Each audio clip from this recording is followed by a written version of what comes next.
ሃይማኖት ማለት እኮ እግዚአብሔር ወዳየልን ሀገር ለምን እንዴት ሳንል መጓዝ ነው።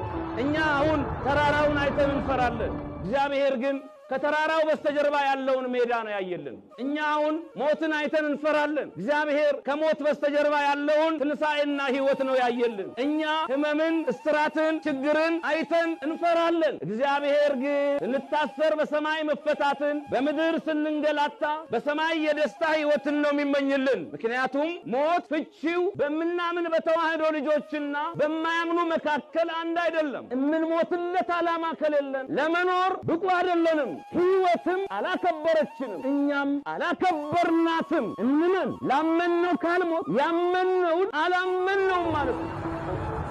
የኛ ጌታ ዝም ስላለ የሌለ እንዳይመስላችሁ፣ ጽዋው እስኪሞላ ነው። ትናንት